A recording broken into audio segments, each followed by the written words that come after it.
Živijo, tukaj Valentin. Govoril bom o poslušanju.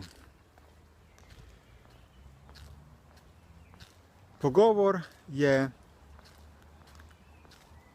običajen način komunikacije med dvema osebama.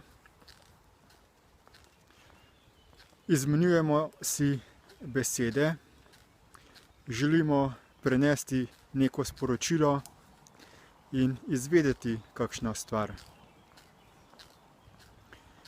Običajno se želimo sogovorniku približati, priljubiti, da bi nas upošteval, da bi sprejel tisto, kar bi mu radi povedali. Vprašanje je torej, kako učinkovito sogovornika navdušiti, da bo sprejel sporočilo, ki mu ga želimo predati. In najbolj učinkovita stvar je, če sogovornika poslušamo, da mu izkažemo dejanski iskren interes glede tega, kar nam ima on zapovedati.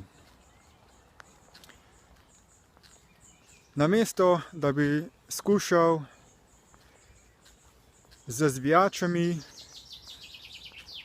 sogovornika prepričati, da se bo odprl in prisluhnil tvojemu sporočilu, je veliko bolje, da vzpostaviš pristen odnos,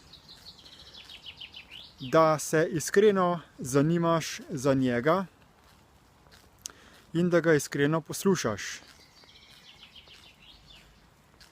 Kajti ljudje najbolj cenijo tistega, ki jim zna prisluhniti. Velikokrat v pogovoru govorimo kar tja v en dan. Govorimo samo zato, da bi izrekali neke besede, brez da bi imeli kakšen poseben pomen. Pravijo pa, da je Bog dal človeku dvoje ušes in ena usta. To pomeni, da je priporočljivo dvakrat več poslušati, kot pa govoriti.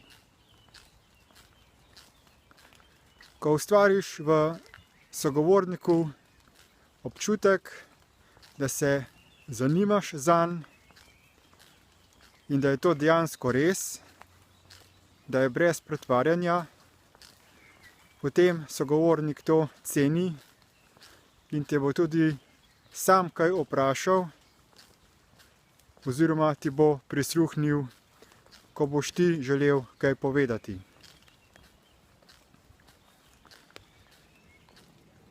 Uspeh v življenju je tudi povezan z to veščino poslušanja, kajti s poslušanjem se učimo, spoznavamo in širimo zavedanje. Pomembno se je naučiti, da utišamo glas v naši glavi, da počakamo, da sogovornik dokonča s tistim, kar nam govori, da mu ne skačemo v besedo, da ne čakamo takoj z odgovorom, da začnemo mi govoriti takoj, ko on zaključi, temveč da ga razumemo v globino, kaj želi povedati. Ne samo to, kakšne besede je izgovoril, temveč kaj želi sporočiti onkraj besed. da upoštevamo tudi njegovo neverbalno komunikacijo, ton glasu in celo tisto, kar ne pove.